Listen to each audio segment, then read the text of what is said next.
Bino byonna abaminisitule y'ebyentambula babinyondesa abaminisita Robinah Nabbanja bw'abadde alambula omulimu gw'okukola oluguudo lwa Kasangati Matugga wawe gutuuse. Nabbanja alaze obwetaavu bw'okwanguya okuyisa etteeka erisobozesa gavumenti okutwala ettaka lyonna singa wabawo obwetaavu bwonna obulina okumalirizibwa naddala mu bintu ebyo ebigasa eggwanga lyonna. Nabbanja ekirowoozo kino akifunye ova mu lwananyini masundiro g'amafuta agali ku luguudo luno okugaana okukwatagana ne gavumenti okusobola okumaliriza oluguudo olulema okukolebwa nga yeewunyiza lwaki abantu babindika gavumenti essente empitirivu bwe kituuka kuteekawo enkulaakulana mu ggwanga.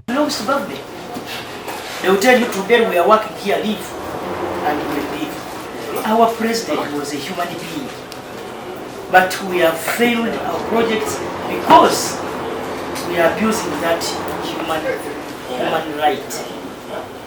We are abusing it. That I want more money.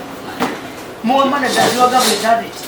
Okusinza ku Minisita Robinah Nabbanja oluguudo luno lwateekebwa okusobola okukendeeza akalipagano k'ebidduka mu kibuga Kampala, wabula kakasizza nti bagenda kuliyirira abo bonna abagenda okukosebwa mu nteekateeka eno ng'abatayagala ssente zigenda kubaweebwa baakuzibatera mu kkooti. Ku nsonga y'abakontrakita ababanja essente, Nabbanja agamba nti baakubawa essente zonna era n'abasaba okugira nga bakola. Exorbitant. So for me, one thing I want to tell you, at least I know Siko. They did us a good job in Masaka's roads. I want to appreciate them. I want to say it is on our side that we have not done what they expected. Maybe they would have completed this project long ago. So, as Office of the Prime Minister and the leader of government business and the coordinator of government, I'm going to put an effort to even involve the president so that the money for compensation. Ye minisita w'ebyenguudo Musa Echeru mu kwogera kwe ayogedde ku kusomozebwa kwe balina okw'emidumu gy'amazzi egiyita mu makubo mwennyini mwe balina okuyisa enguudo nga kwotadde n'ensimbi ze batalina mu kutambuza mulimu guno.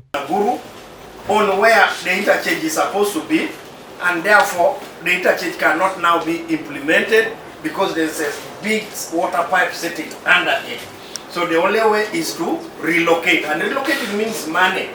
And this is where we really want to also, we were going to handle it, but I want the Prime Minister and us also to ask ourselves, was it negligence on our side that we allowed them to put it when we are ready, and if it was negligence, will somebody be responsible? Wabula ku nsonga y'essomero n'eddwaliro ategeeza nga basazeewo nti baakumenyako katono ku ssomero lino balidde bannannyini. Kyokka wakati mu kulambula oluguudo luno Nabbanja kyamudde abantu eyo yonna gy'ayise wetwogerera nga omulimu gw'okuzimba oluguudo lwa Kyaliwajjala Matugga gukyayimiridde olw'okusomoza okw'enjawulo naddala n'abantu abatanaba kubanga baliyirirwa. Zawedde Hindu yakusakidde eggulire lino ku lwa KSTV Agaleero.